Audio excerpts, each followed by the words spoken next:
ও আমার বাবাজিরা, আল্লাহ নবী দাউদ আলাইহিস সালামের বড় ছেলে বলতে পারলো না বাবা, মেজে ছেলে বলতে পারলো না, সেজে ছেলে বলতে পারলো না, এইভাবে করে 18টা ছেলে কেউ বলতে পারলো না এই বাক্সের ভিতরে কি আছে।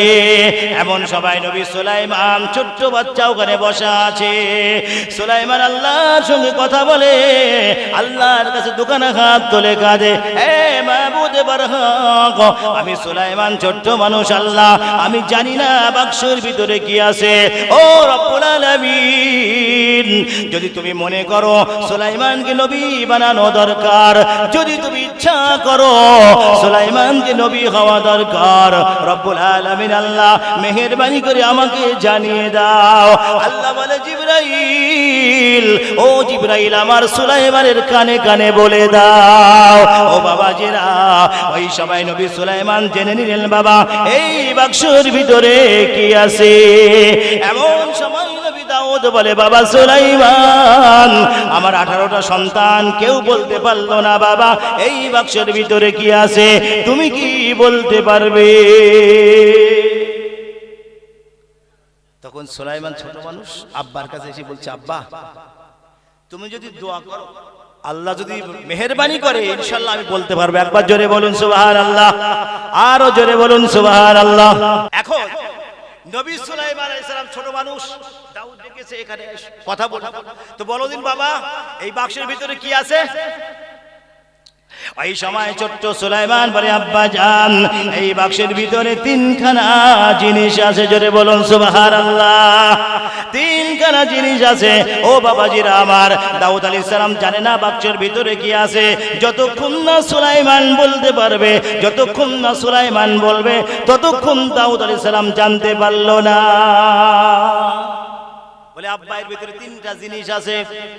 জিবরাইল সালাম লাফ মেরে বলে, হুজুর সুলাইমান ঠিক বলেছে, এবার আপনি জিজ্ঞাসা করুন বাক্সের ভিতরে 3টা জিনিস কি কি আছে। বলি, বাবা সুলাইমান বলো দিন বাবা এর ভিতরে 3টে জিনিস কি কি আছে, তাড়াতাড়ি বল। নবী সুলাইমান আলাইহিস সালাম বলতেছে, আব্বা প্রথম নম্বরে আছে একখানা চিঠি। একবার জোরে বলুন সুবহানাল্লাহ। তারপরে আছে একখানা লাঠি, তারপরে আছে একখানা আংটি। একবার জোরে বলুন সুবহানাল্লাহ। আল্লাহ নবী দাউদ শুনলেন, জিবরাইল সালাম লাফ মেরে বলে, হে নবী দাউদ, আপনার ছোট ছেলে ঠিক কথা বলেছে, এর ভিতরে 3খানা জিনিস আছে, একটা লাঠি আছে, একটা চিঠি আছে, আর একটা আংটি আছে। ওই চিঠির ভিতরে নাম লেখা আছে পরবর্তী পয়গম্বর কে হবে। এখন নবী দাউদ বলতেছে, বাবা তুমি তো বললে 3টা জিনিস আছে, নামও বলে দিলে, কিন্তু লাঠি কেন, আংটি কেন, চিঠি কেন, এটা বলো, খুলে বলো, পরিষ্কার করে দাও আমাকে। ওই সবাই নবী সুলাইমান জানেছিল, আব্বা জান, আব্বা জান এর ভিতরে যে চিঠিখানা আছে পরবর্তী পয়গম্বর যিনি হবে, আপনার পরে যিনি নবী হবে, এদেশের বাদশা হবে, তার নামখানা চিঠির ভিতরে লেখা আছে। পরবর্তী পয়গম্বর যিনি হবে ওই আংটিখানা তার হাতে থাকবে। আর লাঠি জন্য দেওয়া আছে, ওই লাঠিখানা শুধু মানুষ ভয় পাবে না, মানুষ তো অবশ্যই ভয় পাবে, যিনিরা ভয় পাবে এমনকি খুদ শয়তানও তারও ভয় পাবে। বাবা 3টে জিনিস পরিষ্কার করে দিল। ভাই মাইক वाला চেপে যাচ্ছে, 3টা জিনিস পরিষ্কার করে দিল। এইবার আল্লাহ নবী দাউদ আলাইহিস সালাম দুনিয়া থেকে বিদায় নিল। ভাই আলোচনা কিন্তু অনেক লম্বা সময়, বুঝতে পেরেছেন? আমি মেন সাবস কথাগুলো বলবো। এখন আমি এক জায়গাতে হই বলে আপনাদের এখানে এসেছি, আমার গলা দেখে নিশ্চয়ই বুঝতে পারতেছেন আপনারা। তো যাই হোক, এইবার নবী দাউদ আলাইহিস সালাম দুনিয়া থেকে বিদায় নিলেন। সুলাইমান আলাইহিস সালাম আংটি হাতে পড়লেন, লাঠি হাতে নিলেন, চিঠি হাতে নিলেন, বুঝতে পারতেছেন? চিঠি হাতে নিলেন। এখন কোরআনে কারিমে দাউদ আলাইহিস সালামের বিচার সম্পর্কে অনেক জায়গায় ফয়সালার কথা বলা হয়েছে, কিন্তু একটা জায়গায় বিচারের কথা এত সুন্দর বলা হয়েছে যে আপনারা শুনলে অবাক হয়ে যাবেন। এখন নবী দাউদ সিংহাসনে বসে আছে, হঠাৎ এক বুড়িমা নবী দাউদের দরবারে হেঁটে হেঁটে যাচ্ছে। তা সুলাইমান জিজ্ঞেস করছে, বুড়িমা তুমি কোথায় যাচ্ছ? বলে তোমার আব্বার কাছে। বলে কেন? বলে বিচার চাই। বলে কিসের বিচার? বলে আমি মাথায় করে গামলিতে করে আটা নিয়ে যাচ্ছিলাম, বাতাস উড়িয়ে নিয়ে চলে গেছে, আমি এর ফয়সালা চাই, বিচার চাই, তাই তোমার আব্বার কাছে যাচ্ছি। তা গেছে, গিয়ে দাউদ আলাইহিস সালাম যে তোমার আটা ছিল কত, 4-5 কিলো আটা ছিল। তা বলে যাও বুলিমা, আমি তোমার 20 কিলো আটা দিয়ে দিলাম।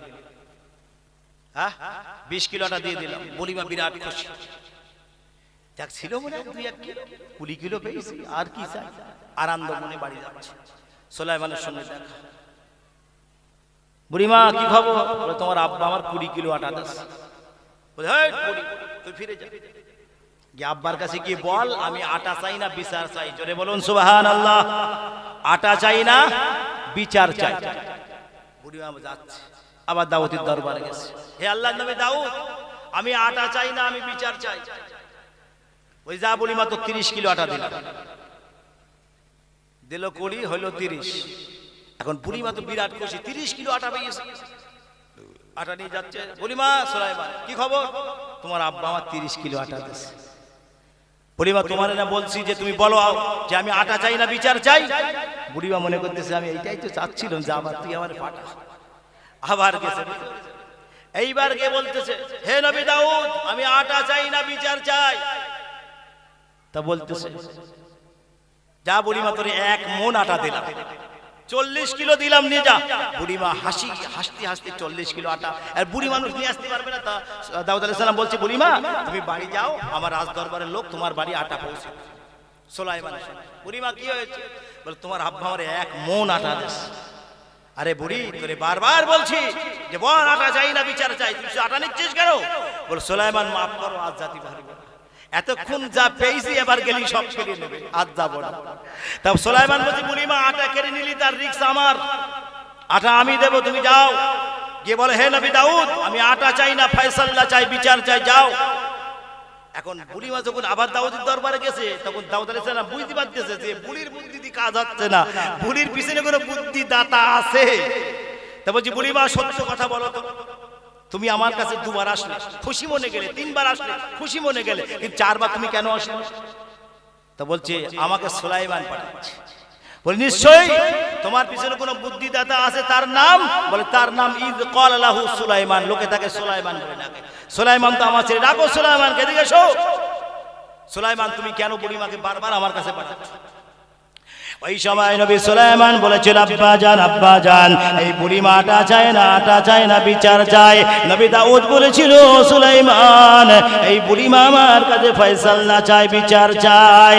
নবী সুলাইমান বলে আব্বা আপনি বারবার কেন তাকে আটা দিয়ে ফিরিয়ে দেন? অবশ্যই বুড়িমার ফয়সালাটা করে দেন। আল্লাহ নবী দাউদ সুলাইমান বুড়িমাকে নিয়ে ওই সমুদ্রের ধারে হাজির হয়ে গেল। বাবা সমুদ্রের ধারে হাজির হয়ে বলে হে বাতাস, তাড়াতাড়ি করে আমার দরবারে হাজির হও। একবার জোরে বলুন সুবহানাল্লাহ। ও বাবাজিরা, একটা জামানা পার হয়েছে বাবা, মুসলমান বাতাসের ফয়সালা করতে পারত। একটা জামানা অতিবাহিত হয়েছে বাবা, মুসলমান নিজের বিচার করতে পারত। একটা জামানা পার হয়েছে, মুসলমান ফয়সালা করে দিতে পারত। আজকের জামানায় মুসলমান নিজের বিচার নিজে করতে পারে না।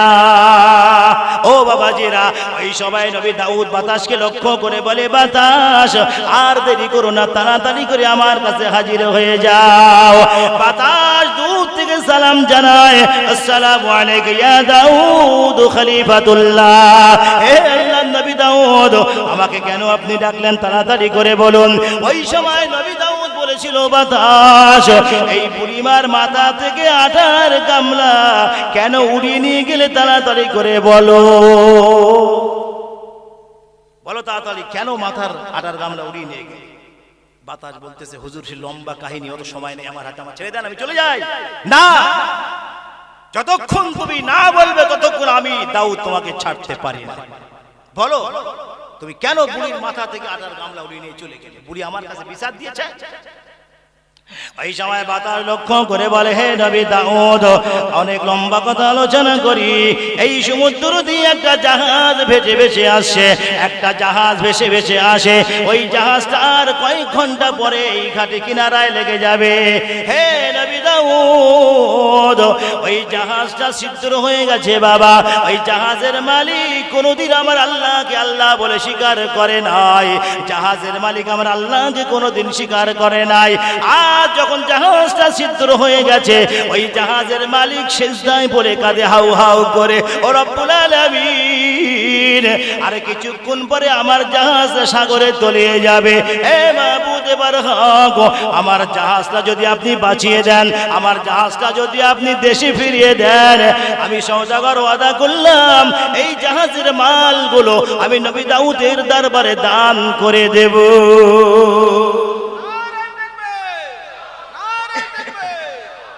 সমস্ত মালগুলো আমি নবী দাউদের দরবারে দান করে দেব যদি আমার জাহাজটা আপনি বাঁচিয়ে দেন, জাহাজটা আমাকে ফিরিয়ে দেন কিনারায়, আমি সব মাল দান করে দেব। ও আমার বাবা জেনাব, নবী সুলাইমান বুড়িমাকে কেন বারবার করে দাউদের দরবারে পাঠাচ্ছিল আপনারা বুঝতে পেরেছেন কিনা? তার মানে এই খবরটা সুলাইমানের কাছে আগের থেকে ছিল। জোরে বলুন সুবহানাল্লাহ। আর কিছুক্ষণ পরে বাবা ওই জায়গায় দাঁড়িয়ে আছে নবী দাউদ, বুড়িমা সুলাইমান আলাইহিস সালাম, বাবা তিনজন দাঁড়িয়ে আছে সাগরের কিনারায়। কিছুক্ষণের পরে ওই জাহাজটা ঘাটে চলে আসলো, জাহাজটা কিনারায় লেগে গেল বাবা। সঙ্গে সঙ্গে জাহাজের মালিক উপরে ওঠে, নবী দাউদের সঙ্গে মুসাফা করে, আসসালামু আলাইকা ইয়া দাউদ খলিফাতুল্লাহ। হে আল্লাহর নবী দাউদ, আমি ওয়াদা করেছিলাম আমার জাহাজ যদি আল্লাহ বাঁচিয়ে দেয়, এই জাহাজটা যদি আল্লাহ কিনারায় ফিরিয়ে দেয়, আমি সওদাগর সমস্ত মালগুলো আপনার দরবারে দান করে দেব। সুলাইমান বলতেছে, আব্বা বিচার এইবার হবে। কে বলছে? সুলাইমান বলে, আব্বা বিচার এইবার হবে। এখন বুড়িমা 40 কিলো আটা পাবে না, জাহাজের মালগুলো সব পাবে। কারণ জাহাজের মালিক বলে, হে নবী দাউদ, আমি যখন আল্লাহর কাছে দুই হাত তুলে কাঁদলাম, এমন সময় আমি দেখতে পেলাম আমার জাহাজের কিনারায়, জাহাজের পাশে একটা গামলা ভেসে আসছে, একটা গামলা ভেসে আসে। আমি ওই গামলা দিয়ে জাহাজের পানি শুকাতে শুরু করে দিলাম, পানি সেচা শুরু করে দিলাম। পানি সেচতে সেচতে আমি আজ কিনারার কাছে হাজির হয়ে গেছি। তার মানে আল্লাহ জানিয়ে দিলেন, হে নবী দাউদ, যদি বুড়িমার মাথার আটার গামলা ওই জাহাজের কিনারায় না পৌঁছাতো, জাহাজের মালিক বাঁচতো না, মালগুলো সব ডুবে যেত। আমার আল্লাহর হুকুমে আল্লাহ অর্ডার করেছে, হে বাতাস, তাড়াতাড়ি করে বুড়ির মাথার আটার গামলা উড়িয়ে নিয়ে জাহাজের পাশে ফেলে দে। এইবার সুলাইমান বলতেছে, বিচার এইবার হবে। হ্যাঁ, বুড়িমা কি পাবে? 40 কিলো আটা পাবে না, জাহাজের মালগুলো সব পাবে। নবী দাউদ বলছে, হে সুলাইমান, অবশ্যই বুড়িমা 40 কিলো আটা পাবে না, জাহাজের মালগুলো সব পাবে। নবী দাউদের ফয়সালা বিচার। এখন যথারীতি নবী দাউদ দুনিয়া থেকে বিদায় নিলেন। সুলাইমান আলাইহিস সালাম এইবার দেশ পরিচালনা করবে। হাতে আংটি পরলেন, চিঠি নিলেন হাতে, লাঠি নিলেন হাতে। এই লাঠিটাকে শয়তান ভয় করত, মানুষ ভয় করত, জিনেরা ভয় করত। একটা লাঠি আল্লাহ সুলাইমানকে দিয়েছিল, মুজিজা। সুলাইমান আলাইহিস সালাম রাজদরবার সিংহাসনে বসে গেছেন। ওনার 3টে বাহিনী ছিল, জিন ছিল, মানুষ ছিল, আর পাখি ছিল। বুঝতে পারছেন? প্রত্যেকটা দেশে বলো 3 রকম বাহিনী হয়, সেনাবাহিনী, নৌবাহিনী আর বিমান বাহিনী। ঠিক বলছি তো? কথা বলেন না? প্রত্যেকটা দেশে 3 রকম বাহিনী থাকে না, সেনাবাহিনী, নৌবাহিনী, বিমান বাহিনী। এখন জিনেরা হচ্ছে নৌবাহিনী, পাখিরা হচ্ছে বিমান বাহিনী, আর মানুষ হচ্ছে সেনাবাহিনী। একবার জোরে বলুন সুবহানাল্লাহ। আল্লাহ নবী সুলাইমান বাবা সিংহাসনে বসে গেলেন। বাবা সিংহাসনে বসার পরে দেখতে পেলেন 3 কাদা লাইন হয়ে গেছে। একটা লাইনে জিনেরা জিনেদের লাইনে দাঁড়িয়ে আছে বাবা, পাখিরা পাখিদের লাইনে দাঁড়িয়ে আছে, আর মানুষেরা মানুষের লাইনে দাঁড়িয়ে গেছে। কারণ সুলাইমানের হাতে আছে আংটি আর একখানা আছে লাঠি। এই লাঠি দেখলে জিনেরা ভয় পাবে, মানুষ তো ভয় পাবেই পাবে, খুদ শয়তান নবী সুলাইমানকে ভয় পাবে। এইবার সবাই সবার পজিশন নিয়ে দাঁড়িয়ে আছে। আমার দেশে যেসব সেনাবাহিনী আছে, বিমান বাহিনী আছে, নৌবাহিনী আছে, তারাও তাদের পজিশন আছে, তারা তাদের কায়দাও আছে। এখন জিনেরা জিনেদের কাতারে দাঁড়িয়ে আছে, পাখিরা পাখিদের কাতারে দাঁড়িয়ে আছে, মানুষ মানুষের কাতারে দাঁড়িয়ে আছে। এখন নবী সুলাইমান যাবে একটা পিপিলিকার দেশে, ভালো করে শুনবেন, পিপিলিকার দেশে যাবে। আর সুলাইমানের হেড ডিপার্টমেন্ট হচ্ছে হুদহুদ। মেইন ডিপার্টমেন্টে যে আছে ও সিবিআই ডিপার্টমেন্টও কাজ করে, আবার ভূতত্ত্ব বিজ্ঞান, ওরে বাবা, সিবিআই ডিপার্টমেন্টও আছে ওনার দায়িত্বে। এবং ভূতত্ত্ব বিজ্ঞান মানে মাটিতে কামড় মেরে বলতে পারতো যে 20 ফুট তলায় কি 50 ফুট তলায় পানি আছে, এত বড় ক্ষমতা আল্লাহ হুদহুদকে দিয়েছিল। এই দুটো ডিপার্টমেন্টে হুদহুদ কাজ করত। এখন সুলাইমান আলাইহিস সালাম একটা পিপিলিকার দেশে যাবে।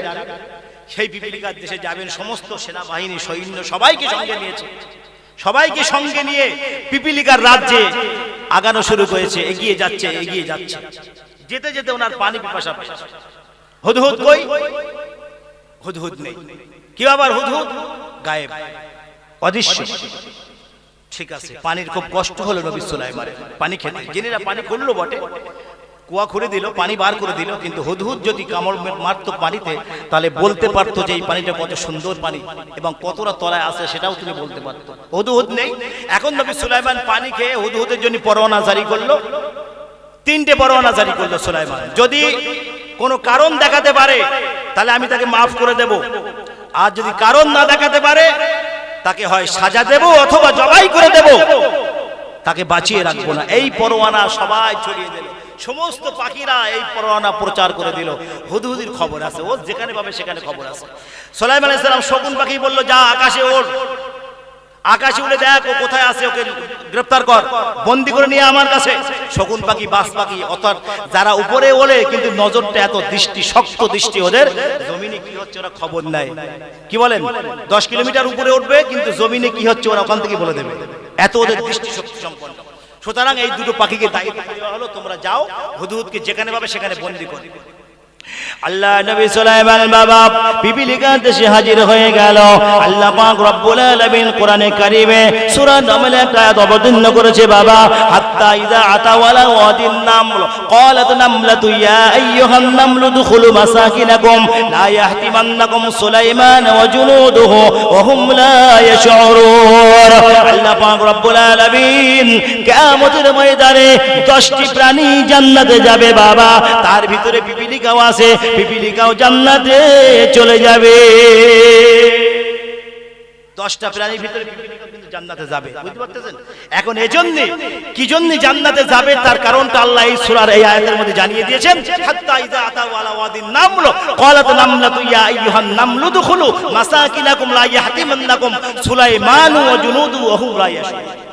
এখন সুলাইমান আলাইহিস সালাম সেই রাজ্যে যাবার আগে সেই পিপিলিকার রানী সর্দারিনী যে পিপিলিকা, সে বলতেছে, হে আমার স্বজাতিরা শোনো, এক্ষুনি সুলাইমান তার বাহিনী আমাদের দেশে আসবে, সুলাইমান তার বাহিনী আমার দেশে আসবে, তোমরা যে যেখানে আছো সকলে গর্তের ভিতরে প্রবেশ করো, নচেত তাদের পায়ের তলে পিষ্ট হয়ে যাবে, তোমরা মারা যাবে, আমার কথা মানো নাইলে তোমরা মারা যাবে। এই কথাটা নিজের স্বজাতির জন্য এই কথাটা পিপিলিকা বললেন, আর নবী সুলাইমান দূর থেকে কথাটা শুনতে পেলেন। একবার জোরে বলেন সুবহানাল্লাহ। দূর থেকে শুনতে পেলেন, আর নবী সুলাইমান আস্তে আস্তে সেই পিপিলিকার কাছে হাজির হয়ে গেল। হাজির হয়ে পিপিলিকাকে হাতে উঠিয়ে নিজের তালুতে বসিয়ে নিল। কে? নবী সুলাইমান। ওই সময় সুলাইমান বলেছিল, হে পিপিলিকা রানী, আমি নবী সুলাইমান, আমার একটা সিংহাসন আছে, আমার একটা দেশ আছে। হে পিপিলিকা, বলো বলো তোমার সিংহাসন কোথায়, তোমার দেশ কোথায়?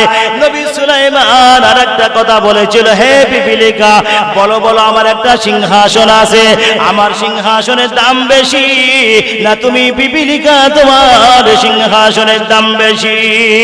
ও বাবাজিরা, ওই সময় সুলাইমান অবাক হয়ে গেল বাবা। পিপিলিকা বলল, হে নবী সুলাইমান, আপনার সিংহাসনের চেয়ে আমার সিংহাসনের দাম অনেক অনেক গুণ বেশি। নারায়ে তাকবীর, নারায়ে তাকবীর। আওয়াজ কমে যাচ্ছে মনে হচ্ছে না? আওয়াজ কমে যাচ্ছে ভাই? হ্যাঁ বুঝতে পেরেছি, ওই জন্য এটা হচ্ছে। একটু জোরে বললে সমস্যা নেই, বুঝতে পেরেছেন? জোরে বললে কিন্তু বক্তা চাঙ্গা থাকে, শ্রোতা যদি চাঙ্গা থাকে বক্তাও চাঙ্গা থাকবে ইনশাআল্লাহ। জোরে বলবেন সুবহানাল্লাহ, বুঝতে পারছেন? যাই হোক, এখন পিপিলিকা এই কথা শুনে সুলাইমান তো অবাক। এরা পিপলে বলে কি তার সিংহাসনের দাম বেশি, আমার সিংহাসনের দাম কম? কি আশ্চর্য! কি করে বল পিপিলিকা, কিভাবে তোর সিংহাসনের দাম বেশি আর আমার সিংহাসনের দাম কম? কিভাবে হলো বল?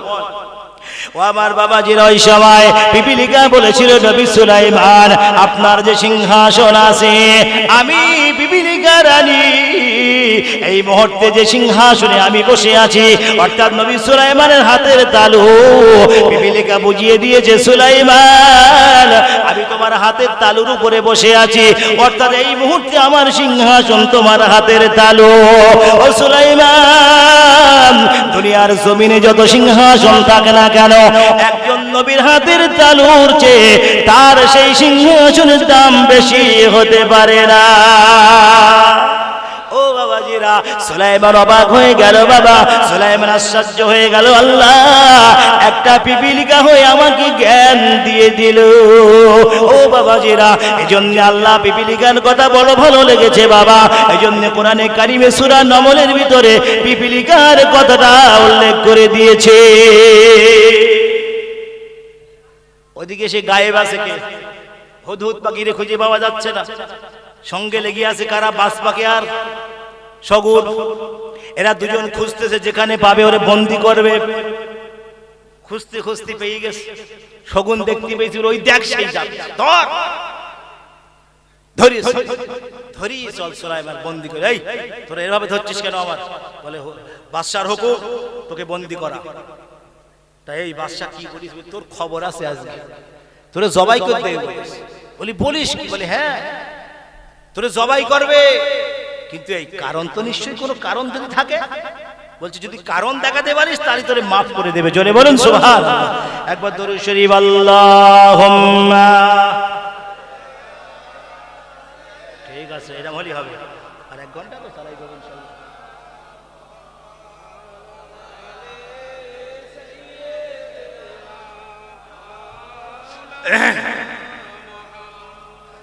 যাই হোক, ওরে বন্দি করেছে, ধরে নিয়ে সুলাইমানের দরবারে হাজির। পিপিলিকা থরথর করে কাঁপতেছে যে আমারে কি করবে তার ঠিক নেই, আজকে ধরি তো নেই সেরা সবাই মিলে। তা শুনিয়েছে যে যদি কারণ দেখাতে পারিস, উপযুক্ত কারণ, তাহলে তোকে আমরা মাফ করে দেওয়া হবে, মাফ করে দেব। ঠিক আছে। সুলাইমান এই হুদহুদ কোথায় গায়েব হয়ে গিয়েছিলে? বলে হুজুর আমি আপনার সঙ্গে থাকতে থাকতে আমার একটা হুদহুদ বন্ধুর সঙ্গে দেখা হয়েছিল, তার সঙ্গে উড়ে আমি অন্য এক রাজ্যে চলে গিয়েছিলাম, ইয়ামানের অঙ্গরাজ্য সাবা দেশে চলে গিয়েছিলাম। ইয়ামানের অঙ্গরাজ্য সাবা, সেই দেশে আমি হাজির হয়ে গিয়েছিলাম। হুজুর আমি যেটা দেখে এসেছি সেটা আপনি জানেন না, যদি আমি আপনাকে বলি আপনি আশ্চর্য হয়ে যাবেন। সুলাইমান আলাইহিস সালাম বলতেছে, কে রে হুদহুদ, বাঁচার জন্য তুই এসব চিন্তা ভাবনা করতেছিস নাকি, না সত্যি কথা বলছিস? বলে হুজুর খোদার কসম আমি সত্য কথা বলছি। জোরে বলুন সুবহানাল্লাহ। আপনি প্রমাণ করুন। এখন দেখেন, সুলাইমান আলাইহিস সালাম জেরুজালেমের নবী ছিল, আর পাশে ইয়ামান। সুলাইমান আলাইহিস সালাম জানতো না যে ইয়ামানের অঙ্গরাজ্য সাবা বলে একটা দেশ আছে, এবং সেখানে একজন নারী রানী বিলকিস আগুন পূজা করে, সূর্যকে পূজা করে। সুলাইমানের কাছে খবর ছিল। হুদহুদ পাখি এসে বলতেছে, হুজুর আপনার পাশের দেশ ইয়ামান, ওর অঙ্গরাজ্য সাবা, রানী বিলকিস নামে একজন মহিলা আছে, সূর্য পূজা করে, আগুনকে পূজা করে, যেটা আপনিও বরদাস্ত করেন না, আপনার আল্লাহও বরদাস্ত করেন। কে বলছে? হুদহুদ। একটু চড়াই পাখির মতন হুদহুদ, বুঝতে পারছেন? কিন্তু সাইজটা ছোট হলে কিভাবে, জ্ঞানটা বিরাট। এখন তখন সুলাইমান আলাইহিস সালাম বলতে, আমি পরীক্ষা করি তুই মিথ্যা বলছিস না সত্য। যদি মিথ্যা বলিস, আল্লাহ বলছে লা উআযিবান্নাহু আযাবান শাদীদান আও লা আযবাহান্নাহু আও লা ইয়াতিয়ান্নি বিসুলতানিন মুবিন, আমি তোরে জবাই করব আর নাইলে maaf করব। কিন্তু মনে করি যদি মিথ্যা হয় অবশ্যই তোকে আমি জবাই করব, বাঁচিয়ে রাখব। সুলাইমান মনে করে তাহলে তো আমার প্রমাণ করতেই হবে যে আমি যা দেখেছি। কি হবে? ঠিক আছে, আমি একখানা চিঠি লিখবো। কে বলছে? নবী সুলাইমান। আমি একখানা চিঠি লিখবো, এই চিঠিখানা তুই সেই রানীর দরবারে পৌঁছে দিবি। পৌঁছে দেওয়ার পরে সে কি স্টেপ নেবে, অর্থাৎ সে কি চিন্তা ভাবনা নিল চিঠি পাওয়ার পরে, সেটা তুই শুনবি আর আমাকে বলবি, তাহলে আমি বিশ্বাস করতে পারবো যে তোর কথা সত্য। মুসিবতে পড়ে গেছে হুদহুদ বিরাট, বুঝতে পারতেছেন? শুনতে হবে, জানতে হবে, বুঝতে হবে, আবার খবরও দিতে হবে নবী সুলাইমানের কাছে, নাইলে কি হবে? আল্লাহু আকবার। এইবার হুদহুদ, ঠিক আছে হুজুর আপনি চিঠি দেন। দিল একখানা চিঠি, ইন্নাহু মিন সুলাইমান ওয়া ইন্নাহু বিসমিল্লাহির রহমানির রহিম আল্লাহ তাআলা আলাইয়া ওয়া আতুনি মুসলিমিন। কোরআনে কারিমে সূরা নম্বরের 29-30 নম্বর আয়াত। এখন যথারীতি লাস্টে বিশেষ দ্রব্য চিঠি লেখা হয় না? আমরা যখন চিঠি লিখি লাস্টে বিশেষ দ্রষ্টব্য একটা কথা লিখি না, মানে মেন সাপোজ পয়েন্ট যেটা হচ্ছে মেন পয়েন্ট, এই মেন পয়েন্টে নবী সুলাইমান লিখেছেন আল্লাহ তাআলা আলাইয়া ওয়া আতুনি মুসলিমিন। হে রানী বিলকিস, চিঠি পাওয়ার পরে যখন ক্ষমতা দেখাবার চেষ্টা করো না, একদম ক্ষমতা দেখাবে না। চিঠি পাওয়ার পরে আত্মসমর্পণ করো আমার কাছে, ইসলাম কবুল করে নাও। জোরে বলুন সুবহানাল্লাহ। যদি পাওয়ার দেখাতে যাও তাহলে কিন্তু আমার সঙ্গে তুমি পারবে না, আমি কিন্তু প্রচন্ড পাওয়ারফুল। লিখলেন নবী সুলাইমান, লিখে চিঠি ছেড়ে দিলেন, হুদহুদ নিয়ে গেছে। এখন হুদহুদ ঢোকবে কি করে? রানী বিলকিসের সামনে 12,000 সৈন্য মোতায়েন, একটা দরজায় ঢুকতে গেলে 7খানা কক্ষ, 6টা দরজা অতিক্রম করতে হবে। 7 বারং কত হয়? 84। একদম রাইট কথা। যাই বলেন আপনার আওয়াজ বলো অনেক কমে গেছে, কি কারণে আমি বুঝতে পারতেন? আপনারা কিচ্ছু বলতেছেন না, ফাঁকি দিচ্ছেন নাকি? 7খানা দরজা অতিক্রম করতে হবে, তারপর রানী বিলকিসের কক্ষ। হুদহুদ চিন্তা করতে, যদি এদের সামনে আমি বলি তো আমাদের সবাই করতে দেবে, গুলি করবে, কি হবে? দেখে ভেন্টিলেটর আছে না ঘরে, ভেন্টিলেটর একটা ভাঙা, হুইদে ঢুকে পড়েছে। আর রানী বিলকিস যে কক্ষে ঘুমাচ্ছে, সকাল সূর্য উঠলে ওর ঘরে আলো পড়ে, সূর্য ডোবার সময় ঘরে আলো দিয়ে যায়। চিন্তা করে কত পাওয়ারফুল। এখন রানী বিলকিস ঘুমাচ্ছে, তার বুকের উপরে চিঠিটা ফেলে দিয়েছে। একবার জোরে বলুন সুবহানাল্লাহ। বুকের উপরে চিঠি ফেলে দিয়েছে। এত বড় সাহস হুদহুদ পাখি। 12,000 84,000 সৈন্য তাদের চোখ এড়িয়ে ভেন্টিলেটর দিয়ে প্রবেশ করে ঠিক বুকের উপরে চিঠি ফেলে আসছে হুদহুদ পাখি। এইবার খেলাটা শুরু। হুদহুদ পাখি বসে আছে কোথায়? ভেন্টিলেটরে। মনে করবেন ও খামোকা বসে নেই, জিকির করতেছে আল্লাহ আল্লাহু আল্লাহ আল্লাহ আল্লাহ আল্লাহ আল্লাহু আল্লাহ আল্লাহ আল্লাহ আল্লাহু আল্লাহ আল্লাহ আল্লাহ আল্লাহু আল্লাহ। কে জিকির করছে? হুদহুদ জিকির করছে। আর আমরা সময় পেলে কি করি? কি আছে? মোবাইল। আরে সহজ বলি ফেলেন, সময় পেলেই মোবাইল। আর হুদহুদ কি করতেছে? জিকির করছে আমার আল্লাহর। হুদহুদ পাখি ভেন্টিলেটরে বসে বাবা কোনো খামোকা কোনো কাজ করে না, আমার আল্লাহর জিকির করছে। এমন সময় রানী বিলকিসের ঘুমটা ভেঙে যায়, দেখি বুকের উপরে ভার একখানা কিলে রাখা আছে। রানী বিলকিস চিঠিখানা পাওয়ার পরে 3বার চুমা খেলেন। একবার জোরে বলুন সুবহানাল্লাহ। 3খানা চুমা খেলেন। আর মনে মনে ভাবছে, মনে মনে ভাবছে, যে ব্যক্তি আমার ঘরে চিঠি নিয়ে এসছে সে ইচ্ছা করলে আমাকে প্রাণেও মারতে পারত। ঠিক বলছি তো? যে আমার ঘরে চিঠি নিয়ে প্রবেশ করেছিল সে ইচ্ছা করলে আমাকে প্রাণেও মারতে পারত। 84,000 সৈন্যর চোখ এড়িয়ে যদি আমার পক্ষে এসে চিঠিখানা ডাইরেক্ট আমার বুকের উপরে রাখতে পারে, সে আমার বুকে ছুরিও মারতে পারে। এই বলি দেখে কাল লেখা চুমু খেলো 3টা আগে। চিঠি খুললো, ইন্নাহু মিন সুলাইমান ওয়া ইন্নাহু বিসমিল্লাহির রহমানির রহিম আল্লাহ তাআলা আলাইয়া ওয়া আতুনি মুসলিমিন। এই চিঠিখানা সুলাইমানের পক্ষ থেকে আপনার কাছে পাঠানো হলো, এটা আল্লাহর নামে শুরু। ইন্নাহু মিন সুলাইমান ওয়া ইন্নাহু বিসমিল্লাহির রহমানির রহিম। এখন রানী বিলকিস ঘুম থেকে আগে প্রথম চিঠি পেয়ে কি করলো? 3টা চুমু খেলো। এই চুমু খাওয়ার জন্য, নবীর চিঠিতে চুমু খাওয়ার জন্য রানী বিলকিসকে আল্লাহ হেদায়েত দিয়েছিল। জোরে বলুন সুবহানাল্লাহ। হুদহুদ কোথায় বসে আছে? সুবহানাল্লাহ। ভাবি মনে রেখেছেন, মনে রাখলে অশান্তি ভালো লাগবে, ভুলে গেলে খুঁজে পাবেন না। হুদহুদ ভেন্টিলেটরে বসে আছে। রানী বিলকিস ঘুম থেকে উঠিয়ে দেখে বুকের উপরে ভার কেন, খুলে দেখে চিঠি পাঠিয়েছে কে? সুলাইমান। কিন্তু রানী বিলকিসের একটা অভ্যাস ছিল, যা করত সকলকে নিয়ে আলোচনা করত। মন্ত্রিসভা, বুঝলেন? মন্ত্রিসভায় সবাইকে হাজির রেখে আলোচনা করতেন, রানী বিলকিসের অভ্যাস ছিল। এখন সবাইকে ডাকলো, আগে ডাকতো সেনাবাহিনী, এই শোন কি রানীমা পাহারা কেমন দেখছিলি? রানীমা একটা পিপিলিকা বলতে পারবে না, এমন কড়া পাহারা। বলে সিটি আসি তো জানি। রানী বিলকিস তো বুঝে নিয়েছে যে চিঠি যে পাঠাতে পেরেছে সে আমার জাহানটাও নিতে পারবে, অর্থাৎ এখানে কোনো চালাকি করলে খাটবে না, কোনো চালাকি এখানে চলবে না। কি করতে হবে শোনো, এইরকম চিঠি এসছে একখানা, নবী সুলাইমান বলে একজন নবী আছে, তিনি চিঠি পাঠিয়েছে। এখন দেখতে হবে আমার যে সে নবী না লুভি বাদশা, আমার এই কাছ থেকে কিছু নেবে তাই ধমক দিচ্ছে, এইটা আমাকে আগে পরীক্ষা করতে হবে। এখন শুনতেছে কে? হুদহুদ, সিবিআই ডিপার্টমেন্টে যে কাজ করে সে সব শুনতেছে বসে। তোমরা দুজন যাবে সুলাইমানের দরবারে। রানী বিলকিস বলছে একটা সোনার বদনা নিয়ে যাবে, সোনার ইট নিয়ে যাবে, এক ডিব্বা আতর নিয়ে যাবে, গিয়ে দেখবে, পরীক্ষা করো যে সে এগুলো নিয়ে নেয়, নিয়ে আর কিছু না বললে যদি মনে করো নিয়ে নিয়েছে আর কিছু বলতেছে না, মানে আমার ধমকাচ্ছে, সে লুভি বাদশা, তার সঙ্গে যুদ্ধ করা যাবে।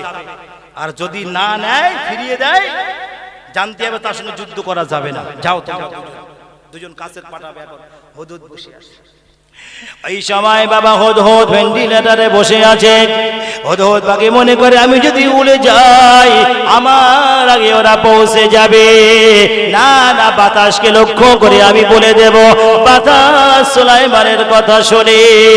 হুদহুদ বাকি বাইরে এসে বলে, বাতাস, ওরে বাতাস, আর দেরি করো না, একটা খবর সুলাইমানের কাছে পৌঁছে দাও, একটা খবর সুলাইমানের কাছে পাঠিয়ে দাও। এই সাবা থেকে দুজন কাসেদকে পাঠানো হবে, তাদের কাছে সোনার ইট থাকবে, সোনার বদনা থাকবে, আর একটা আতর থাকবে। তাড়াতাড়ি করে সুলাইমানের কাছে খবরটা পাঠিয়ে দাও। ও আমার বাবাজিরা, নবী সুলাইমানের কাছে বাতাস খবর পৌঁছে দিল। বাবা সুলাইমান অবগত হয়ে গেল। আবার হুদহুদ পাখি ওখানে বসে পড়ল, বসে আল্লাহর জিকির করা শুরু করলো।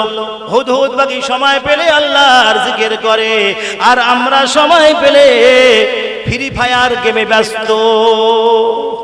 এখন ছেলেরা ফ্রি ফায়ার, খবরদার এই গেম খেলো না, অন্য গেম খেলো।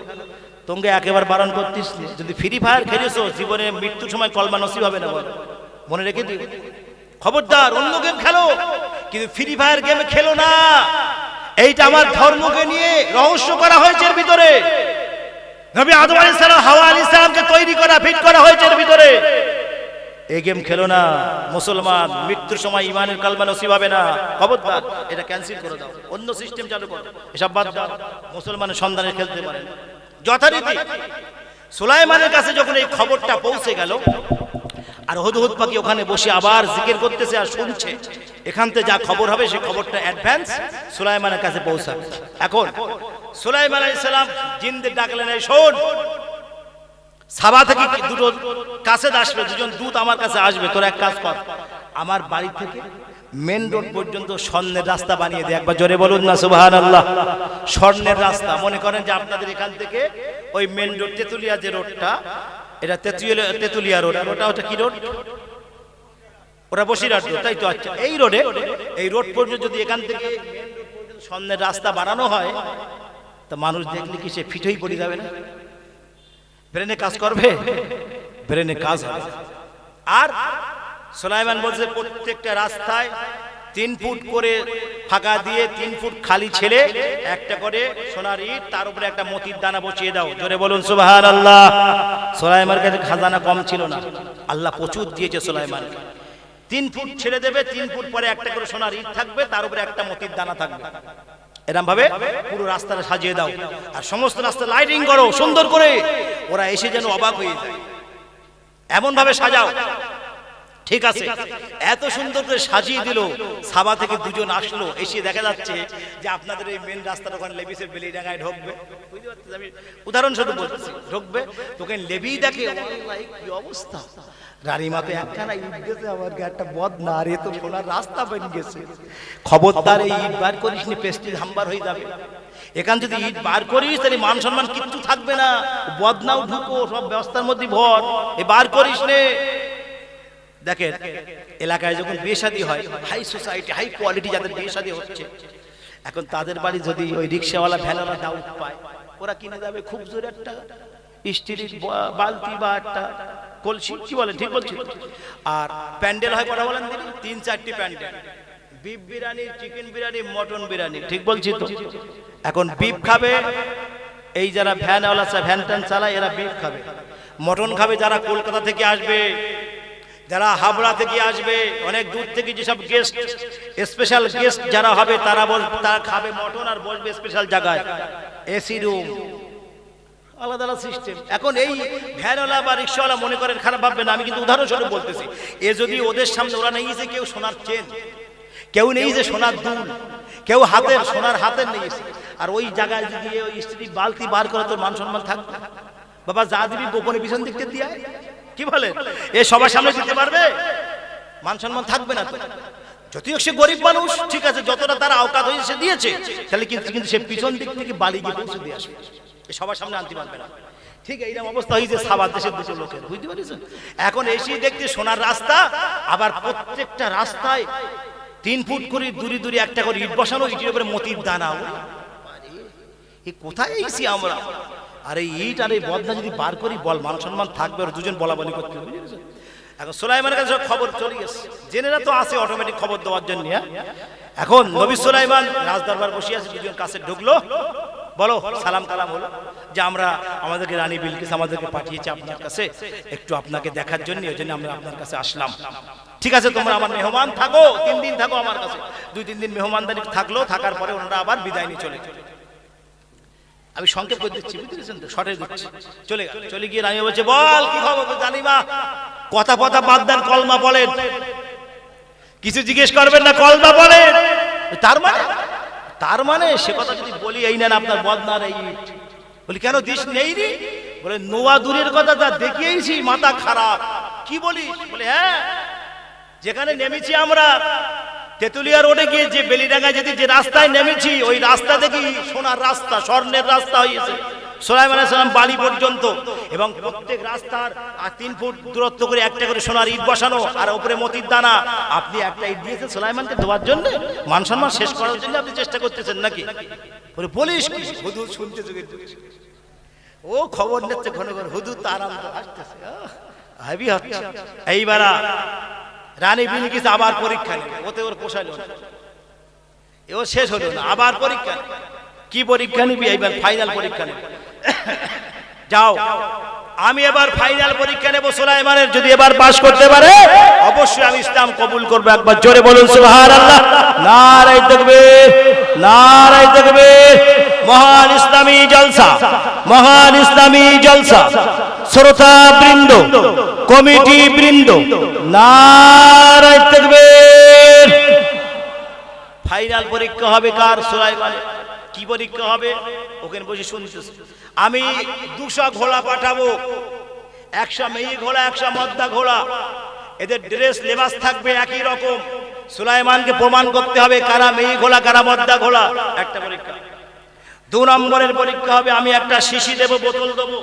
এই বোতলে এমন একটা পানি ভরতে হবে, আকাশের পানি না, নদীর পানি না, সাগরের পানি না, কুয়ার পানি না, টিউবওয়েলের পানি না, কোনো পুকুরের পানি না, হাউসের পানি না। কি দিয়ে ভরবে সুলাইমান জানে। 2। 3 নম্বরে প্রশ্ন, আমি একটা মতির দানা দেব। এই মতির দানাটা হাত না লাগিয়ে ছিদ্র করতে হবে। যদি নবী হয় পারবে, নবী না হলে পারবে না। কার পরীক্ষা? রানী বিলকিস। 3টে পরীক্ষা করব। যদি পাস করতে পারে আমি রানী বিলকিস কথা দিচ্ছি ইসলাম কবুল করব। আর একবার জোরে বলুন সুবহানাল্লাহ। ওখানে কে বসে আছে? ও আমার বাবা, যেরা হদ বাকিয়া দেরি করলেন না বাবা, তাড়াতাড়ি করে বাইরে চলে আসলো। বাইরে চলে এসে বাতাসকে লক্ষ্য করে বলে, বাতাস আর দেরি করো না, তাড়াতাড়ি করে সুলাইমানের কাছে খবরটা পাঠিয়ে দাও। রানী বিলকিস নবী সুলাইমানের পরীক্ষা করবে বাবা। সমস্ত পরীক্ষার কথাগুলো বাতাসকে বলে দিল। বাতাস আর দেরি করলো না বাবা, সঙ্গে সঙ্গে নবী সুলাইমানের কাছে হাজির হয়ে গেল বাবা।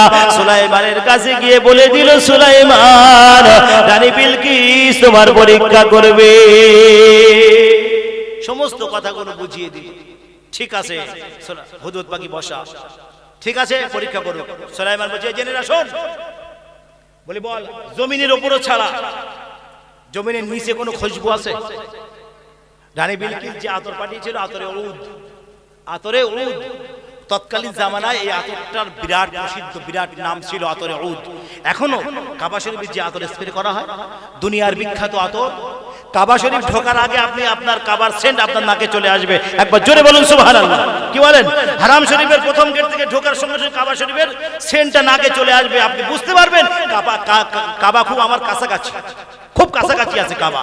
এত সুন্দর দুনিয়ার বিখ্যাত আতর কাবার গায়ে স্প্রে করা হয়, সেই আতরে উদ কাবার গায়ে স্প্রে করা হয় এখনো পর্যন্ত।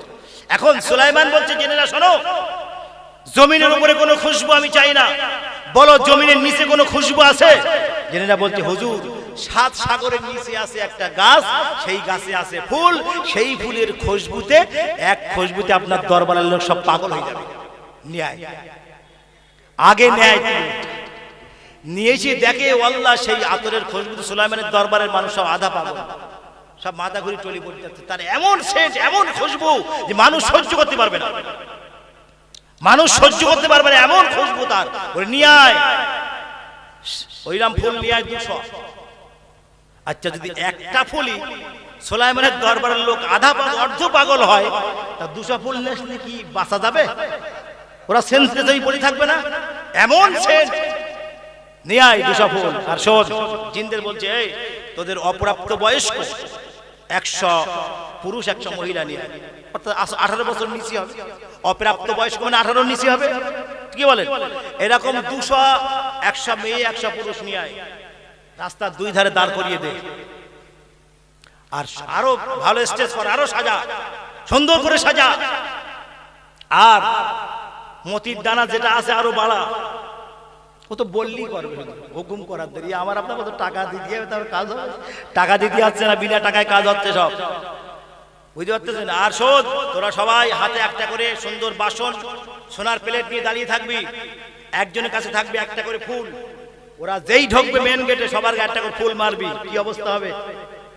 কথা বুঝতে পারতেছেন না? একজনের কাছে যদি একটা ফুল ছুরি মারা হয়, তা তার কি অবস্থা হবে? সে সাধারণভাবে থাকতে পারবে?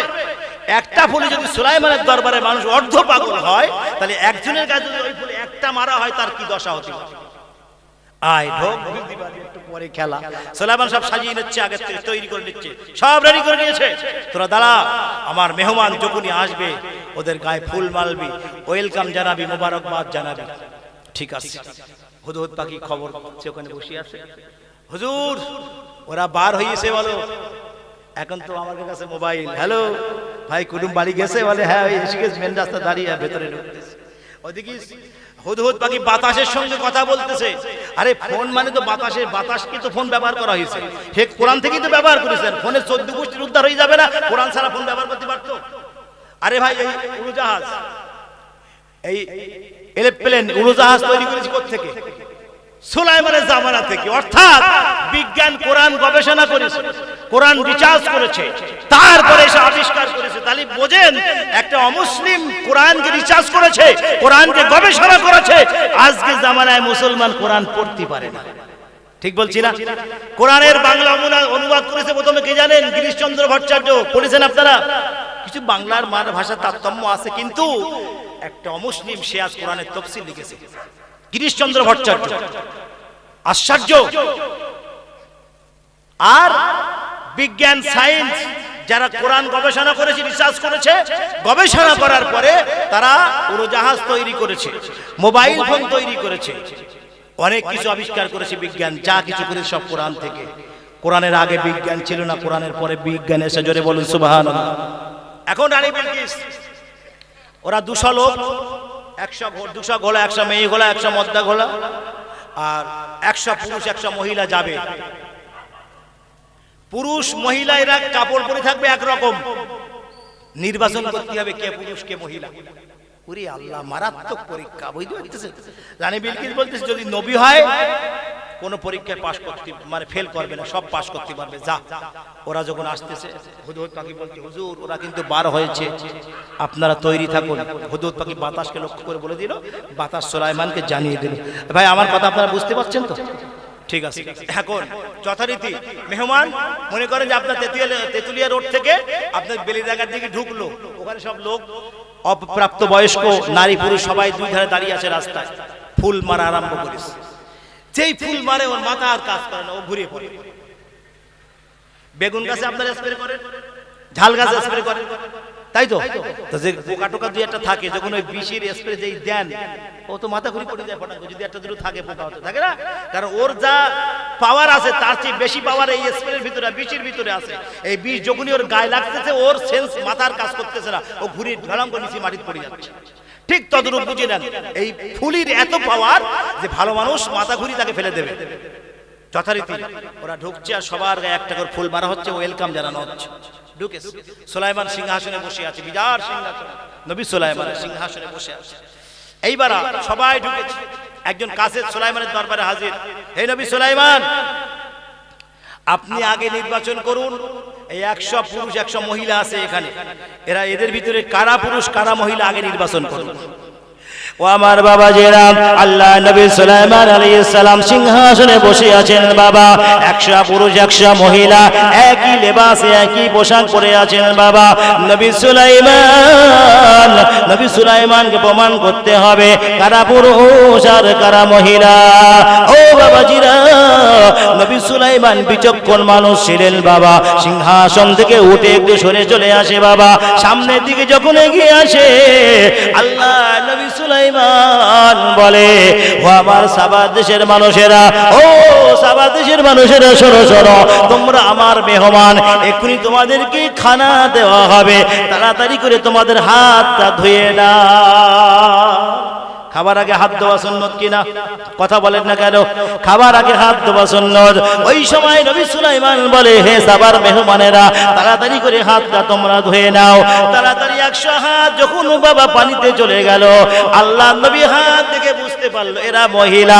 একবার জোরে বলুন সুবহানাল্লাহ, নারায়ে তাকবীর, নারায়ে তাকবীর। ও বাবাজিরা, আল্লাহ নবী সুলাইমান বিচক্ষণ করে বলে দিলেন, এক্ষুনি যারা হাত ধুলো এরা মহিলা, আর যারা দাঁড়িয়ে আছে ওরা পুরুষ। পরীক্ষায় পাস 100 নাম্বার, জোরে বলুন সুবহানাল্লাহ, 100 নাম্বার। কাসেদ বলে, হুজুর একটা পরীক্ষায় তো আপনি পাস করলেন, এবার দ্বিতীয় নাম্বার পরীক্ষা আপনার। এই যে ঘোড়াগুলো দাঁড়িয়ে আছে একই লেবাসে একই পোশাকে দাঁড়িয়ে আছে, আপনি তাড়াতাড়ি করে বলুন কারা পুরুষ কারা মহিলা। বলে, তোমাদের ঘোড়াগুলো সেই সাবা থেকে এসেছে, খাওয়া দাওয়া এরা না খেয়েই মরবে, খাওয়া দাওয়া ঘোড়াগুলো। এখন ঘোড়াগুলো খাচ্ছে, মেয়ে ঘোড়াগুলো খাচ্ছে, আর মধ্যা ঘোড়াগুলো হাত। সুলাইমান মনে করতেছে পুরুষদের তো অবস্থাই মহিলাদের দিকে দেখা। কথা বলেন না কেন? লজ্জা পাবেন না, বাস্তব বলতেছি। যদি কেউ বলে না আমি দেখিনি, সে মিথ্যা বলতেছে, ঠিক না? মিথ্যা বল। পুরুষদের এটা, মহিলাকে আল্লাহ পুরুষের কাছে লুভি করে পাঠিয়েছে, লুভি করে পাঠিয়েছে। তাহলে মহিলারা খাচ্ছে আর পুরুষরা পুরুষ ঘোড়াগুলোর দিকে হা করে দেখতে। সুলাইমানের বুঝতে আর দেরি হলো না। আল্লাহ নবী সুলাইমান সিংহাসন থেকে উঠে চলে আসে বাবা। নবী সুলাইমান বলে, হো সাবার মেহমানেরা, এই ঘোড়াগুলো যে ঘোড়াগুলো এখন খাচ্ছে, এই যে খাচ্ছে ঘোড়াগুলো এরা মহিলা, আর যা ঘোড়াগুলো যে ঘোড়াগুলো দাঁড়িয়ে ওদের দিকে হাঁ করে দেখছে ওরা পুরুষ ঘোড়া। একবার জোরে বলুন সুবহানাল্লাহ। ওই সময় কাসেদ বলে, হুজুর আপনি ঠিক বলেছেন, এখানে 100 নাম্বার পেয়ে গেল বাবা, কোন রকম কাটাকুটির সমস্যা নাই, 100 নাম্বার পেয়ে গেল। এইবার আসুন বাবা, মতির দানা সিদ্ধ করতে হবে। ওরে মতির দানা নবী সুলাইমান সিদ্ধ করে দেবে, এমন একটা মতির দানা পাঠিয়ে দিয়েছে বাবা। ওই মতির দানায় হাত দেওয়া যাবে না, টাচ করা যাবে না, বিনা টাচে ওই মতির দানাখানা সিদ্ধ করতে হবে। আল্লাহ নবী সুলাইমান একটা টেবিলের উপরে মতির দানাখানা রেখে দিলেন বাবা। মতির দানাখানা টেবিলে রেখে দিয়ে বলে, হে হে কাঠের পোকারা, কাঠে পোকা থাকে তো, ঘুন পোকা থাকে না, তা সে কার কথা মানবে? আল্লাহর কথা মানবে। সুলাইমান কার নবী? আল্লাহর নবী। আল্লাহ নবী সুলাইমান ওই মতির দানাটা টেবিলের উপরে রেখে দিলেন, রেখে বলতেছে, হে ঘুম পোকারা, তাড়াতাড়ি করে এটা ছিদ্র করে দে। জোরে বলুন সুবহানাল্লাহ। আল্লাহ নবী সুলাইমান দূরে দাঁড়িয়ে রইলেন বাবা, সাবার মেহমানেরা সকলে দাঁড়িয়ে রইলেন। ঘুম পোকাগুলো কেমন করে মতির দানা ছিদ্র করে, নবী সুলাইমান ওই মতির দানা কিভাবে ছিদ্র করতে পারে, হাত দিলে হবে না, টাচ করলে হবে না, কেউ ওখানে দাঁড়িয়ে থাকলে হবে না, দূরে দাঁড়িয়ে যেতে হবে। আল্লাহ নবী সুলাইমান একটু দূরে দাঁড়িয়ে রইলেন বাবা, দূর থেকে কথা বলে, ঘুম পোকারা তাড়াতাড়ি করে মতির দানাটা ছিদ্র করে দে। ঘুন পোকার কাজ শুরু হয়ে গেল বাবা, ঘুন পোকাদের কাজ স্টার্ট হয়ে গেল বাবা। কিছুক্ষণ পরে ঘুন পোকার বলে, হুজুর আমাদের ডিউটি খতম হয়ে গেছে। আল্লাহ নবী সুলাইমান ওই সময় বলে, সাবা দেশের মানুষেরা তোমাদের মতির দানা কানা চেক করে দেখো ছিদ্র করা হয়েছে কিনা, একবার জোরে বলুন সুবহানাল্লাহ। ও বাবাজিরা, যে কাছের ওই সাবার থেকে মতির দানা খানা বয়ে নিয়ে এসেছিল, ওই কাছের হাতে করে তুলে দেখে, ভালো করে দৃষ্টি করে দেখে, মতির দানা ছিদ্র হয়ে গেছে। নারায়ে তাকবীর, নারায়ে তাকবীর। তার মানে তাকবীর আওয়াজ দিয়ে বলতে, হুজুর শেষ করো, মুখই বলবে না, আওয়াজে বুঝা যাচ্ছে, বুঝতে বুঝতে মুখি আর বলতে পারবে না, এখন আওয়াজ দিয়ে হবে যে হুজুর শেষ করে। যাই হোক, পরীক্ষা দিন আরেকটা আছে, এটা বললেই নাকি এটা বলি শেষ করছে, ঠিক আছে? কারণ এখন সুলাইমানের বিয়ে হয়নি, হ্যাঁ বিয়ে হবে অনেক বাবা। যাই হোক, এখানে আমি শেষ করব। এখন মতির দানা ছিদ্র হয়ে গেল, দুটো পরীক্ষায় পাস। এইবার 3-4 নম্বর পরীক্ষা কি আছে? সেই বোতলে পানি ভর্তি হবে, মনে নেই আপনার? মনে পড়েছে? এই বোতল দেশে যে বলে সাগরের পানি হবে না, টিউবওয়েলের পানি না, নদীর পানি না, আকাশের পানি না, কলের পানি না, মানে কোনো পানি ছাড়া এই বোতলটাকে ভর্তি হবে পানি দিয়ে। কিভাবে ভরবেন আপনি বোঝেন। ও আমার বাবাজির, ওই সময় নবী সুলাইমান এমন বিচক্ষণ মানুষ বাবা, সিংহাসন থেকে উঠে চলে আসে, বলে, সাবার মেহমানেরা তোমাদের ঘোড়াগুলো একটু দেখি আমি কেমন ছোটে। বলে নবী সুলাইমান একটা ঘোড়ার পিঠে চাপলেন বাবা, চাপা শুরু করলেন, ঘোড়াটাকে দৌড় শুরু করলেন বাবা। ঘোড়াটাকে এমন দৌড় দিলেন, ঘোড়ার গায়ের ঘাম দিয়ে ওই বোতলটা ভরে দিলেন। ও বাবাজিরা, সাবা দেশের মানুষের অবাক হয়ে গেল। না না না, নিঃসন্দেহে আল্লাহর পয়গম্বর নবী সুলাইমান কোন সাধারণ মানুষ না, নবী সুলাইমান আল্লাহর পয়গম্বর। না না, সঙ্গে সঙ্গে ইসলাম কবুল করতে হবে। এইবার সাবা দেশের মানুষেরা নবী সুলাইমানের আপ্যায়ন সব কিছু গ্রহণ করলেন বাবা, মেহমানদারি হয়ে গেল। এবার তারা সাবা দেশে ফিরে যাবে।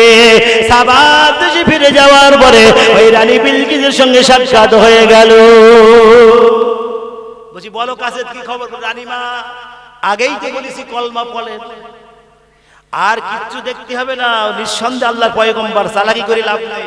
আল্লাহ তাআলা আলাইয়া ওয়া আতুনি মুসলিমিন সূরা 27 নম্বর সূরা 19 নম্বর পারা সূরা নমলে 30 নম্বর আয়াত, বাড়ি গিয়ে তাফসীর খুলে দেখে নেবেন কি বলতেছে আল্লাহ এখানে। আল্লাহ তাআলা আলাইয়া ওয়া আতুনি মুসলিমিন, মুসলমান হুমকি দিত তখন। মুসলমান কি করত? আরে কথা বলেন, হুমকি দিত। এখন কি করতেছে? হুমকি খাচ্ছে। সোজা বাংলা বলতে বুঝতে পারতেছেন? হুমকি খাচ্ছে। আগে দিত, আর এখন কি হচ্ছে? খাচ্ছে। আজকে আজান বন্ধ, শুনতেছেন না? আরে এ তো হচ্ছে ওয়ার্ল্ড ব্যাপী, ভারতবর্ষের সব জায়গায়, বিশেষ করে উত্তরপ্রদেশে আপনি তাকান। অন্য স্টেট দেখতে হবে না, উত্তরপ্রদেশটা দেখেন, মধ্যপ্রদেশ দেখেন, গুজরাটে দেখেন। কিসের জন্য হচ্ছে? আমাদের ঈমান নেই। পরিষ্কার কথা, আমরা যতই চালাকি করি, ইমানদার ইমানদার ইমানদার, আমাদের ঈমান নেই। ঈমান না থাকার কারণে মুসলমান অপদস্থ হচ্ছে বিশ্বব্যাপী, শুধু ভারতবর্ষে নয়। আপনি চলে যান সিরিয়ায়, দেখেন সেখানে কি পরিস্থিতি। জেরুসালেম, যেখানে বাইতুল মুকাদ্দাস, নবী সুলাইমানের হাতের তৈরি বাইতুল মুকাদ্দাস, যেখানে নামাজ পড়লে 1 লক্ষ গুণ সওয়াব বেশি পাওয়া যায়। জোরে বলুন সুবহানাল্লাহ। এই বাইতুল মুকাদ্দাস সম্পর্কে দুই একটা কথা বলবো। বাইতুল মুকাদ্দাস, নবী সুলাইমানের যে লাঠি দিয়েছিল, এই লাঠির উপরে ভর করে নবী সুলাইমান দাঁড়িয়েছিল হাজার হাজার বছর। একবার জোরে বলুন সুবহানাল্লাহ। দাঁড়িয়ে থেকে জিনেরা কাজ করছে বাইতুল মুকাদ্দাসের। সুলাইমান ইন্তেকাল করেছে, কিন্তু জিনেরা জানে না, বুঝতে পারেনি, মনে করতে জ্বালাই দেখতে আমার কাজে ফাঁকি দিলে ঠেঙাবে, ফাঁকি দিলি মারবে। কিন্তু যখন নারীরা ঘুম লেগে গেল সুলাইমান পড়ে গেল, তখন জেনেরা বুঝতে পারলো যে সুলাইমান আর বেঁচে নেই। কিন্তু সুলাইমান অনেকদিন আগে মারা গেছে। এই বাইতুল মুকাদ্দাস প্রথম কিবলা মুসলমানদের। আমাদের প্রথম কিবলা কি? বাইতুল মুকাদ্দাস। আল্লাহ নবী আল্লাহর হাবিব যখন মক্কা ছেড়ে মদিনার দিকে যায় আর বারে বারে পিছন দিকে তাকায় আল্লাহ, কারণ মক্কার কাফেররা নবীকে থাকতে দিল না, মক্কার কাফেররা নবীকে থাকতে দিল না মক্কায়। কতটা রাস্তা মক্কা থেকে মদিনা।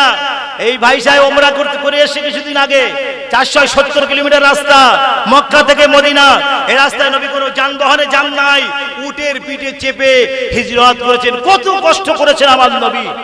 কিন্তু যত যাচ্ছে আবার বার পিছন দিকে তাকে আল্লাহ পাক বলছেন কত নারা তাকাল্লুবা ওয়াজহিকা ফিস সামা ফাওয়াল্লি ওয়াজহাকা কিবলাতাল মাসজিদিল হারাম।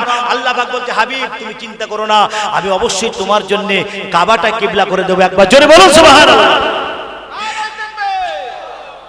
আল্লাহ নবী আল্লাহর হাবিব বাবা মদিনার জমিনে মসজিদে কিবলাতাইনে নামাজ পড়ছেন বাবা।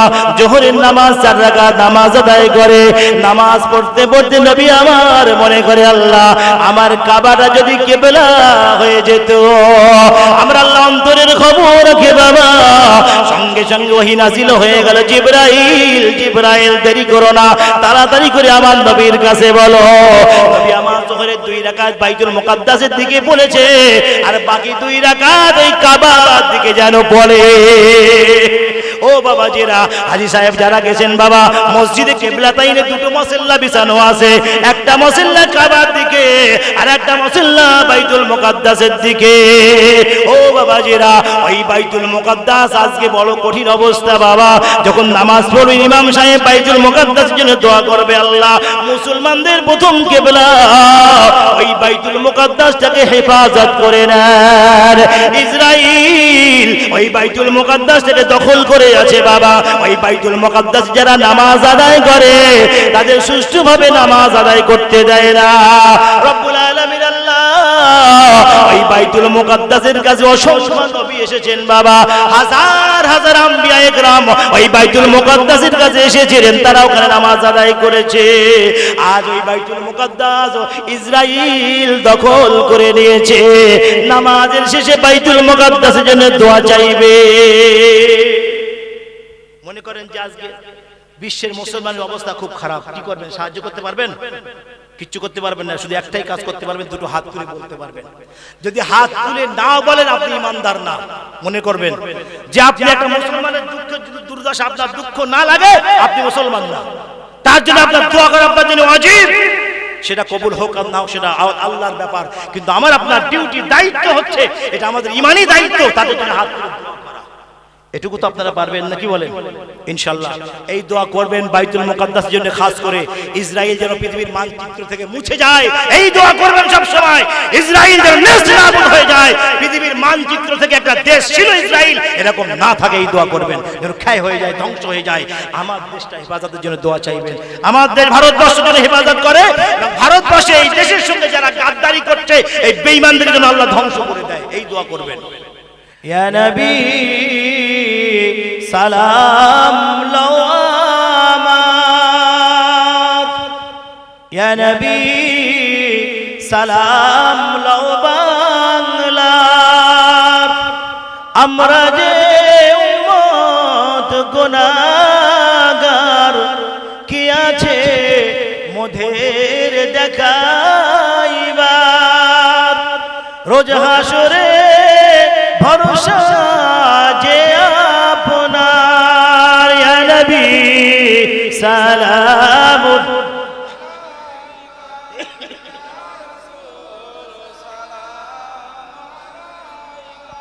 ইয়া হাবিব সালাম আলাইকা সালাওয়াতুল্লাহ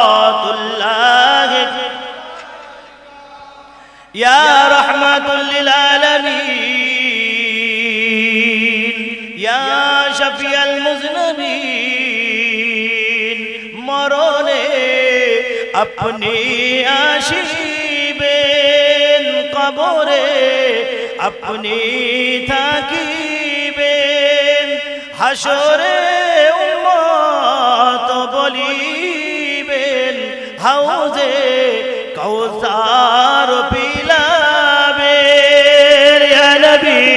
سلام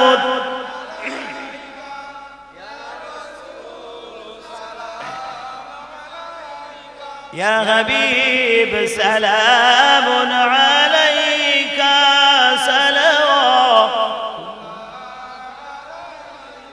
فاتي اللهم آمين الحمد لله رب العالمين والعاقبة للمتقين والصلاة والسلام على رسوله الكريم اللهم ربنا ظلمنا أنفسنا وإن لم تغفر لنا وترحمنا لنكونن من الخاسرين رب العالمين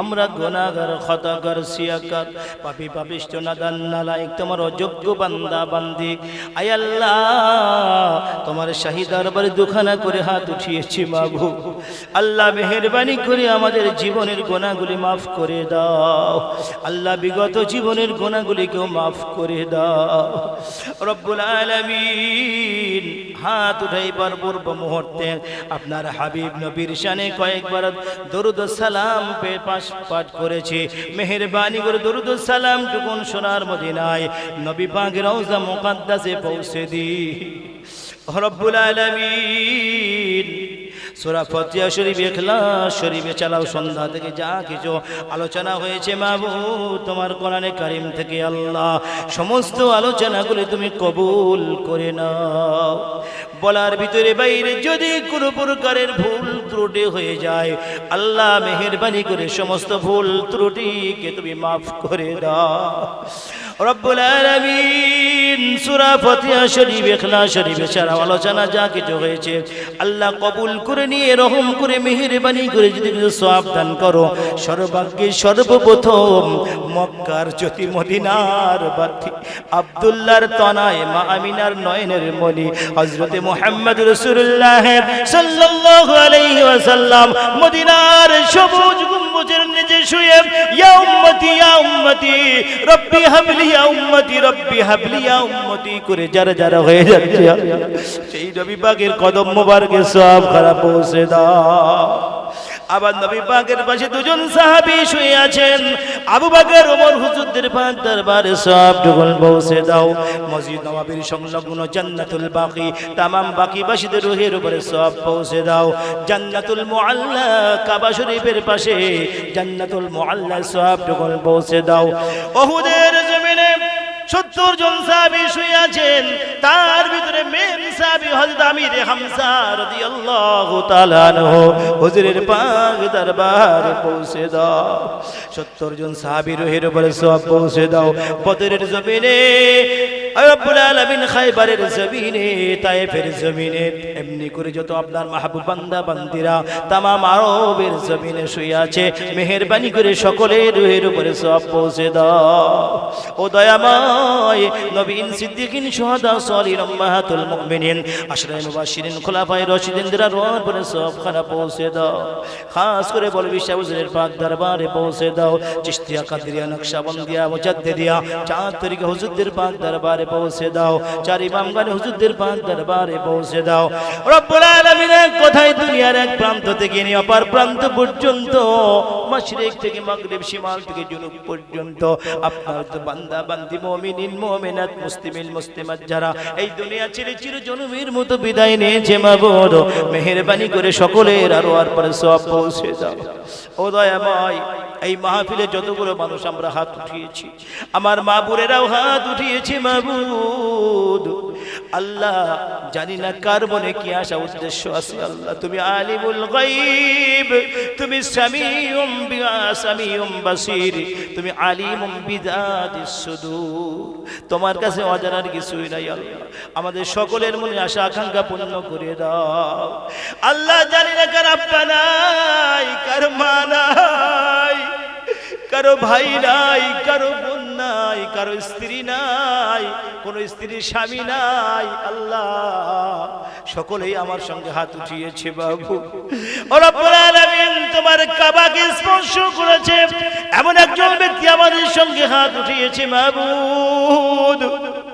সাফা মারওয়া সাই করেছে রব্বুল আলামিন আয়েশা মসজিদে উমরার জন্য নামাজ আদায় করেছে আল্লাহ ও দয়াময় মদিনার মসজিদে 40 ওয়াক্ত নামাজ আদায় করেছে। আল্লাহ আল্লাহ আমাদের সঙ্গে হাত উঠিয়েছে, ওই হাতের ওসিলা আমাদের দোয়াগুলিকে কবুল করে নাও। ও দয়াময়, আমরা যারা হাত উঠি, যারা আব্বা নাই, আম্মা নাই, দাদা দাদি নাই, নানা নানি নাই, আল্লাহ মেহেরবানি করে সকলের কবরের আযাবকে মাফ করে দাও, সকলের কবরগুলিকে জান্নাতের টুকরা বানাইয়া দাও। ও দয়াময়, तमाम বিশ্বের মুসলমানদের হেফাজত করো আল্লাহ, খাস করে বাইতুল মুকাদ্দাসটাকে হেফাজত করে নাও আল্লাহ। আল্লাহ আমার দেশকে হেফাজত করো আল্লাহ, আমার দেশ ভারতবর্ষকে হেফাজত করো আল্লাহ। ও রব্বুল আলামিন, আমার দেশের আল্লাহ, দেশের এক প্রান্ত থেকে অপর প্রান্ত পর্যন্ত হেফাজত করে নাও আল্লাহ। রব্বুল আলামিন, আমার দেশের সঙ্গে যারা বেঈমানি করছে, বিশ্বাসঘাতকতা করছে আল্লাহ, তাদেরকে দুনিয়ার জমিন থেকে শেষ করে দাও। আমার দেশ ভারতবর্ষকে তুমি হেফাজত করে নাও। ও রব্বুল আলামিন, মেহেরবানি করে এই মাহফিল যারা দিয়েছে, শোনার জন্য যারা এসেছে আল্লাহ, এই মাহফিলটাকে কবুল করে নিয়ে কিয়ামতের ময়দানে কঠিন মাহশরে আমাদের সকলের জন্য নাজাতের জরিয়া বানিয়ে দিও আল্লাহ। ও রব্বুল আলামিন, এই মসজিদটাকে কিয়ামত পর্যন্ত কায়েম রেখে দিও আল্লাহ। যারা তোমার ঘরের জন্য অকাতরে পরিশ্রম করে, সময় দেয়, অর্থ দেয় আল্লাহ, তুমি কবুল করে নাও আল্লাহ পাক। এই বেলেডাঙ্গা গ্রামবাসীকে সকলের ভিতরে মিল মোহাব্বত পয়দা করে দিও আল্লাহ। আল্লাহ ভাই ভাই মিল, চাচা ভাই মিল, বাপ বেটায় মিল আল্লাহ, মুসলমানদের ভিতরে একতা ওই কমিল মোহাব্বত পয়দা করে দাও। ও রব্বুল আলামিন, আমার মা বোনরাও হাত উঠিয়েছে আল্লাহ, তাদের মনে আশা আকাঙ্ক্ষা পূর্ণ করে দাও আল্লাহ। আমাদের সকলকে নামাজি বানাইয়া দাও আল্লাহ। যতদিন দুনিয়ার জমিনে বাঁচিয়ে রাখো মাবুদ, একমাত্র তোমার গোলামি করার জন্য বাঁচিয়ে রাখো আল্লাহ। আল্লাহ, গোলাম হিসাবে জীবন যাপন করার তৌফিক দাও। আর আমাদের সন্তানদিগকে তোমার পথের পথিক বানাও আল্লাহ। ও রব্বুল আলামিন, আমাদের সকলের সন্তানদিগকে তোমার পথের পথিক বানাইয়া দাও আল্লাহ। আমাদের সকলের বালা মুসিবত দূর করে দাও, আমাদের কঠিন রোগ বেমারি থেকে আমাদেরকে সুস্থ করে দাও আল্লাহ। ও দয়াময়, রুজি রোজগারে বরকত দাও আল্লাহ, ব্যবসায় বাণিজ্যই তারাক্কি দান করো আল্লাহ। দয়াময়, রাত যত বেশি হয় তোমার রহমত তত চঞ্চল হয়ে যায় আল্লাহ। তোমার বান্দা বান্দিরা ঘুমিয়ে আছে মাবুদ, तमाम দুনিয়া ব্যাপী রাত 12টা বেজে গেছে, মানুষগুলো সব ঘুমিয়ে গেছে আল্লাহ। তোমার পাগল, তোমার নবীর দেওয়ানারা ঘুমায় না। ও দয়াময়, তুমি কবুল করে নাও আল্লাহ, এই মাহফিলটাকে কবুল করে নাও। রব্বানা তাকাব্বাল দুআ বিবারাকাতিন নবী সাল্লাল্লাহু আলাইহি ওয়াসাল্লাম। সুবহান রাব্বিকা রাব্বিল ইজ্জাতি আম্মা ইয়াসিফুন ওয়া সালামুন আলাল মুরসালিন ওয়ালহামদুলিল্লাহি রাব্বিল আলামিন। ওয়াজআল আখির কালামিনা ইনদাল মাউত লা ইলাহা ইল্লাল্লাহ, লা ইলাহা ইল্লাল্লাহ, লা ইলাহা ইল্লাল্লাহ মুহাম্মাদুর রাসূলুল্লাহ সাল্লাল্লাহু আলাইহি ওয়াসাল্লাম। আসসালামু আলাইকুম ওয়া রাহমাতুল্লাহি ওয়া বারাকাতুহু।